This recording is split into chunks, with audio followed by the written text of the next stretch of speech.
Bienvenidos al nuevo vídeo referente a la unidad 9, las primeras civilizaciones, Mesopotamia y Egipto. Hoy vamos a hablar del punto referente al arte egipcio. Vamos a hablar principalmente de tres tipos de arte, de arquitectura, escultura y pintura. Antes de empezar, hay que tener en cuenta que el arte egipcio, el arte de esta época, tiene un carácter marcadamente religioso, esencialmente religioso. Para comenzar con la arquitectura, hay que comprender que se empleó la piedra como material principalmente. Las columnas eran el soporte y las techumbres, los techos, eran planos. Los egipcios no usaban ni el arco ni la bóveda, y el peso de las cubiertas planas se transmitía a las grandes columnas a través de un dintel.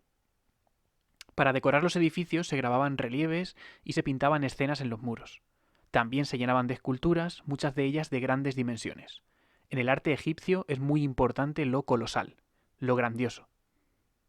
Los edificios más destacados fueron las tumbas y los templos, que están realizados, como ya he dicho, a un tamaño colosal. El templo se consideraba la morada de los dioses. En el vídeo anterior ya hablamos de las partes del templo. Es el lugar en el que los dioses residen en la tierra. Los sacerdotes son los encargados de honrar a los dioses, de preservar el templo, de administrar las tierras que hay alrededor y que le proporcionan impuestos, y de supervisar la labor de esos campesinos que están trabajando en esas tierras.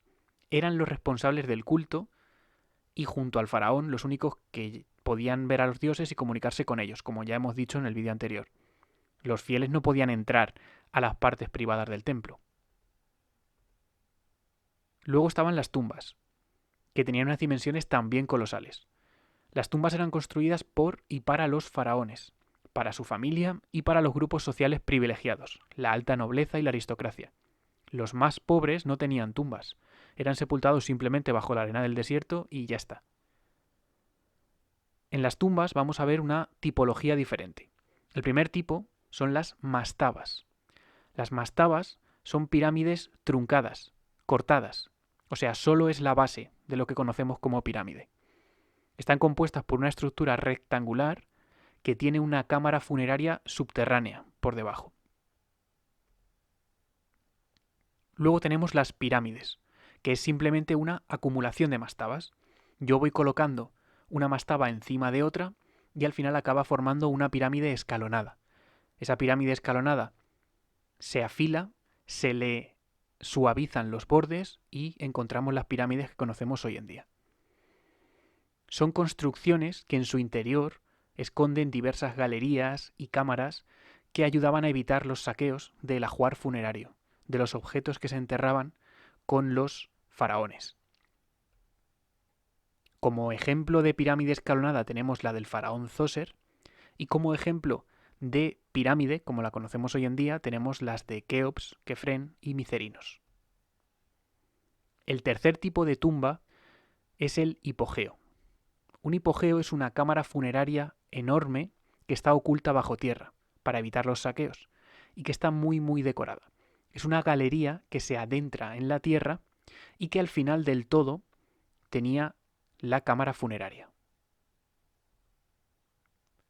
Vamos a hablar ahora de la escultura.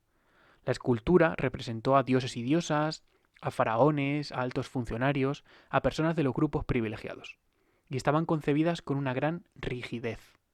La palabra clave para hablar del arte egipcio, de la escultura egipcia, es el hieratismo. Son esculturas hieráticas, y eso quiere decir que son rígidas, serias, sin movimiento, sin mostrar emociones. Por eso muchas veces tienen los brazos pegados al cuerpo. En cuanto a la pintura decoraba las paredes interiores de los templos y de las tumbas con escenas religiosas y de la vida cotidiana de los faraones que estaban allí enterrados. En ellas, la figura humana adopta la posición característica del arte egipcio, la de situar las piernas y la cabeza de perfil y el tronco y el ojo de frente. Con esto terminamos los contenidos referentes a la unidad 9.